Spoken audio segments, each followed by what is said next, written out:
Welcome to Jiu-Jitsu Tribe. I'm Gustavo Dantas, 6th-degree black belt, a martial art entrepreneur, and the co-founder of the nonprofit organization Jiu-Jitsu Tribe.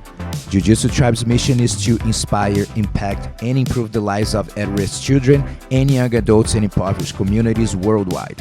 I travel and visit social projects around the world, meeting tribes and its leaders, witnessing the impact of Jiu-Jitsu in their communities to share with you stories of how Jiu-Jitsu can change lives in many ways. And hopefully, you can connect with the messages you're about to listen and inspire, impact, and improve your life in some way. Join us on this journey to empower communities through the power of Jiu-Jitsu.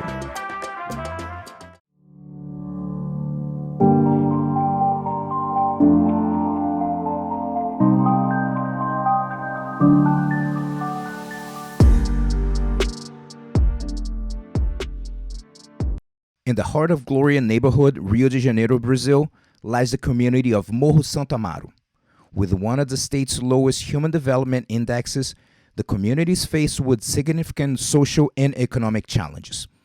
14% of residents cannot read or write, 23% are unemployed, and 62% of families have a monthly income of up to 2 minimum wages, roughly $500. But within this community, there is a beacon of hope, the social project Morro dos Campeões. We had the opportunity to meet the current project leader, José Carlos Dias, aka Polengue. Polengue, a 2nd-degree black belt who has been training Jiu-Jitsu for 20 years, was born and raised in Santo Amaro. Meu nome é José Carlos Dias, eu sou conhecido como Polengue aqui na comunidade e no mundo que eu vivo, que é o Jiu-Jitsu. Eu tenho 30 anos, pratico jiu-jitsu há 20 anos. Comecei em 2003, 4 de abril de 2003, aqui na comunidade de Santo Amaro, onde eu sou nascido e criado. Hoje eu sou faixa preta, 2º Dan, da equipe Nova União. O meu mestre, desde quando eu iniciei, é o Marlon Sandro, que foi o fundador do projeto Morro dos Campeões. A ideia de começar a treinar foi através do meu irmão, do Acran Dias, né? Ele começou a treinar jiu-jitsu com o Marlon, na época era em cima da laje do Marlon. Aí o Marlon estendia o tapete lá para eles poder treinar. E aí o Dedé doou alguns tatames para cá, para esse espaço aqui. Acho que foi na época de 2000. E aí aqui na comunidade entrou um projeto social da prefeitura, né? Então minha mãe me trouxe para treinar aqui. Minha primeira aula eu aprendi passagem da guarda fechada e passagem de meia guarda. Essa foi minha primeira aula, numa sexta-feira. E aí eu voltei na segunda, mas caraca, já no sábado eu já queria ter a segunda aula de jiu-jitsu, bem bacana. Aí o Marlon me deu um kimono aquele liso, né? Meu primeiro kimono foi um liso, a faixinha e tudo. E foi daí que começou a minha história dentro do jiu-jitsu. The most significant challenge social projects worldwide have is sustainability, and it's not different with Morro dos Campeões. Many projects close yearly due to the lack of support, and many coaches stop teaching to work often at multiple jobs, and without a coach, there are no jiu-jitsu classes. Since the project lost the city's support, his cousin Marlo Sandro, who was starting his MMA career, needed to work and train to pursue his dream of becoming a professional MMA fighter. By 2006, only 16 years old, with only 3 years of training as a blue belt, Polengue accepted the responsibility of leading the project to what it is today. Eu estava com 16 anos de idade, 16 anos. E aí o Marlon teve que se afastar, porque ele não estava mais recebendo pela prefeitura, e o cara tinha que trabalhar. Nas aulas da noite das crianças, eu comecei a ajudar nas aulas. E aí o Marlon, como ele estava começando o início da carreira dele no MMA, ele já não estava mais tão presente. E aí quando ele não vinha, eu que assumia a aula. O projeto perdeu muita criança porque a referência não estava mais aqui. E aí como é que algum pai vai confiar num garoto de 16 anos? Era muito complicado. Eu vinha sempre para cá, montava esse tatame, ficava sentado na pilastra, esperando alguém chegar.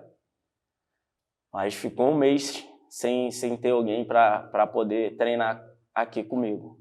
The program has successfully achieved its goals of transforming lives. Through Jiu-Jitsu, young people find a sense of purpose and direction they may not have otherwise. However, it was not an easy process for the young Poleng in the early days. It took him a few years to realize he was carrying a big responsibility, and maturity came with time. Então, o tempo que eu entendi a minha responsabilidade foi na faixa roxa, em 2011. Completei 18 anos, e aí em 2011 eu voltei do europeu em janeiro, que eu fui vice-campeão, e o Marlon me graduou a faixa roxa.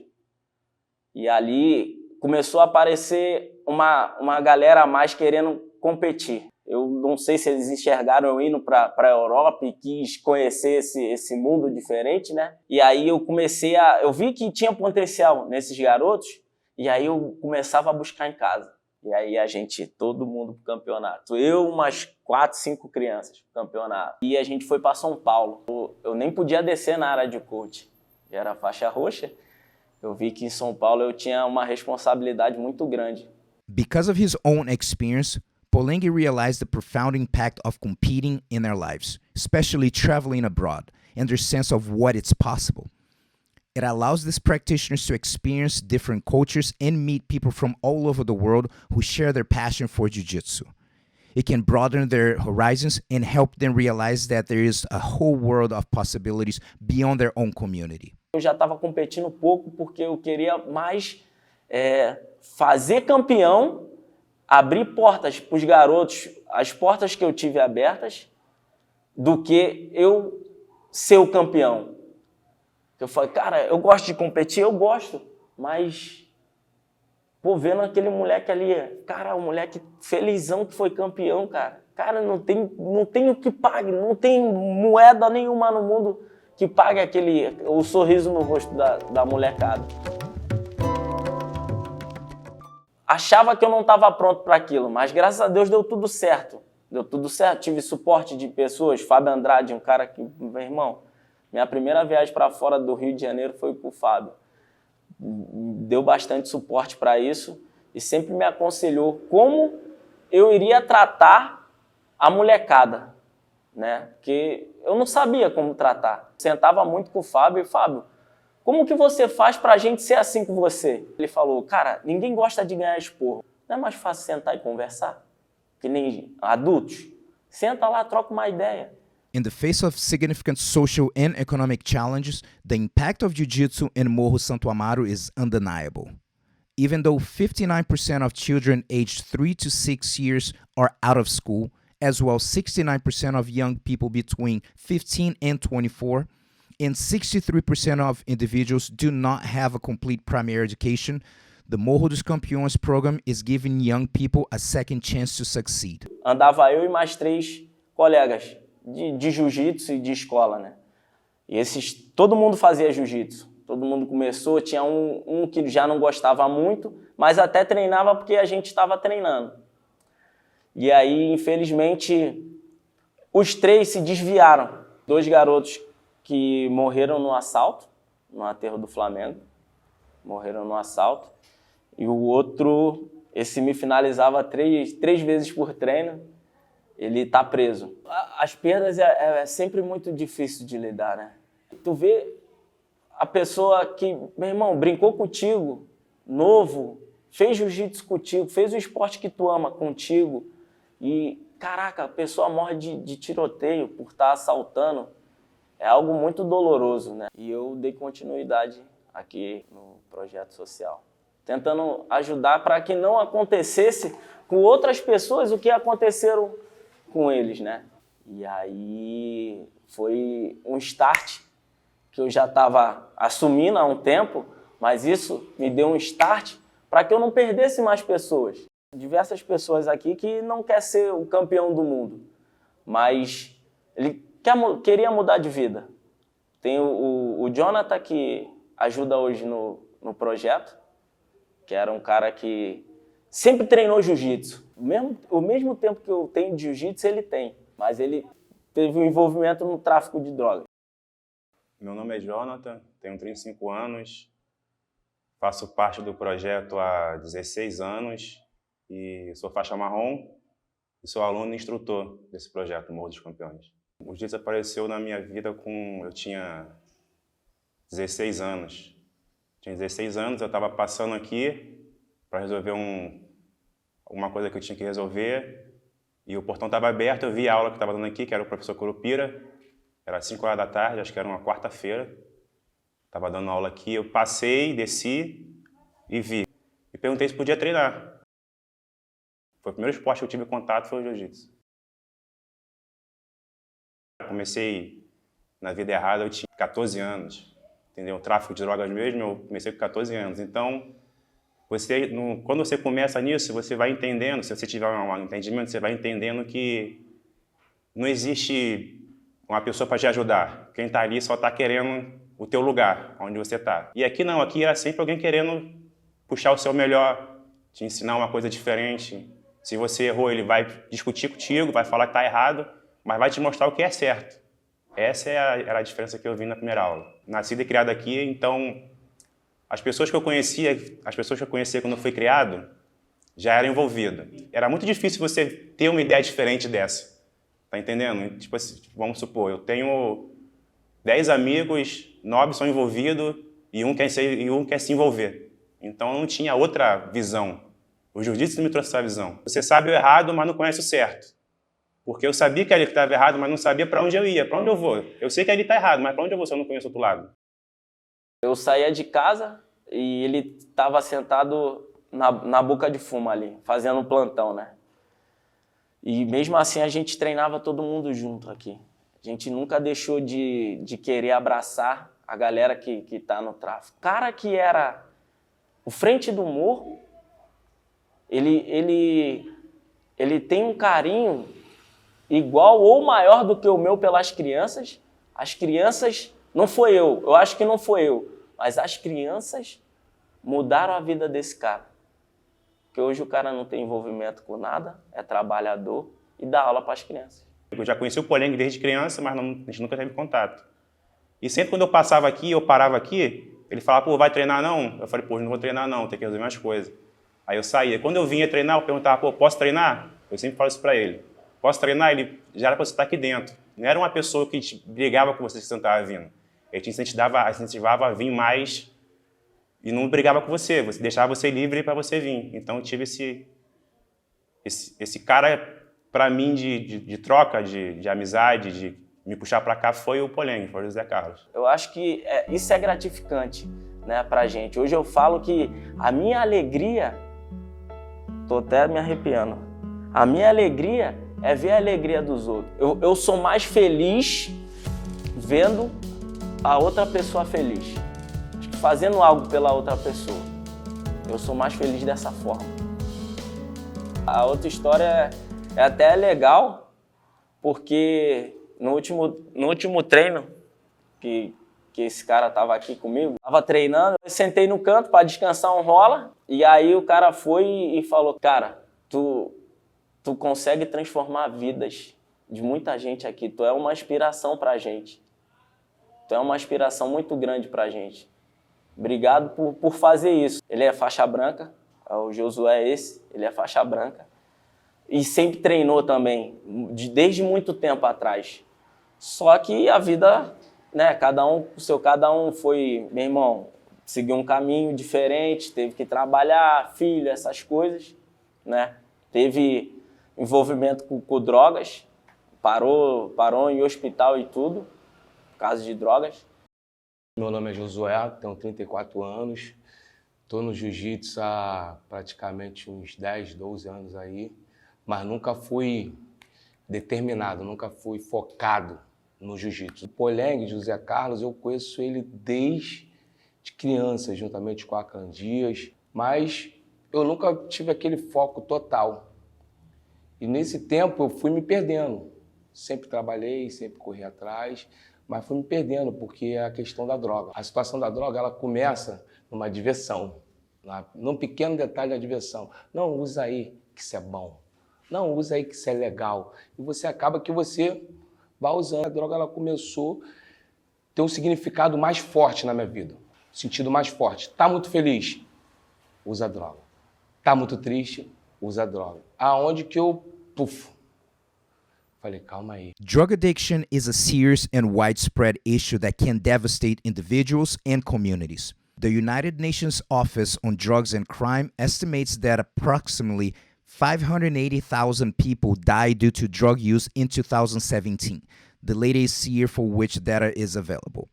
However, it's important to know that these statistics represent only a portion of the impact of drug addiction on individuals and society. Many more people struggle with addiction and its consequences, including social, economic, and personal harm that can have lasting effects. Fui internado uma vez, passei uns 4, 5 dias dentro de casa usando direto. E o pior de tudo, que a droga, em mim, ela tinha um efeito diferente. Quanto mais eu usava ela, eu me sentia bem. Quando eu parava de usar a substância química, o meu corpo todo correspondia querendo aquela substância química. Então, até para me poder analisar aquela situação, para poder falar, não, calma, vou focar nisso aqui, calma aí. Vou ir nisso, eu não conseguia. Conversando com o psicólogo falou, você tem 3 coisas que você tem que ajustar na sua vida. Primeira, a parte mental. Segundo, se você é evangélico, a parte espiritual. E terceiro, fazer um esporte. E eu já conheço o jiu-jitsu, ó. Falei, não, vou cair para dentro do jiu-jitsu. Vou cair para dentro do jiu-jitsu porque o jiu-jitsu vai ser minha salvação. Graças a Deus, hoje o cara é muito mais família, né? E tá muito mais presente nos treinos. Não vejo mais por aí pelo morro falando. O cara passava na comunidade, o cara tava conversando com o poste. Falava, caraca, o que tá acontecendo com o cara? Dava desgosto, dava vontade de chorar, pô. Graças a Deus, o jiu-jitsu tá ajudando muito. Espero que continue assim. Porque o viciado, ele não sabe que é viciado. Ele não tem aquela noção que ele usa. Ele é um dependente químico. Ele só percebe quando a situação vai piorando. Talvez o Poleng tentou me botar para casa. Realmente, eu lá no morro muito doido, tinha tomado as balinhas, depois fui bafar o loló. Nossa, mãe do céu, que loucura. Falei com o Porte, briguei com o Porte várias vezes. Falei, Porte, vou te botar para baixo. Tentava entrar na baiana, mas o Porte nem se mexia. Aí eu me toquei, que eu tive sempre o Poleng como exemplo, o Akran Dias também como exemplo ali, que aqui na nossa comunidade, disparadamente, eles são o exemplo do nosso morro, tanto para os jovens, como para os adultos e para as crianças. Eles são diferenciados, sempre focados, sempre ali no seu objetivo de ajudar as pessoas. Para falar do Poleng, sem palavras para poder dizer o carinho que eu sinto, o amor que eu sinto por ele e pela família dele. É um cara sensacional.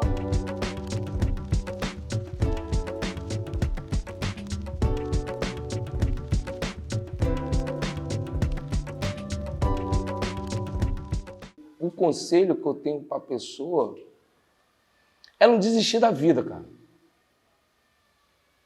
E eu transformar a minha vida como um exemplo, para quando aquela pessoa estiver sóbria, ela olhar para mim e falar, ele conseguiu, cara. Então eu consigo. Eu vou transformar minha vida como um exemplo. Daquela pessoa que antes me viu falando com o poste, hoje vê e fala, caraca, lá, mano, Josué, eu consigo mudar.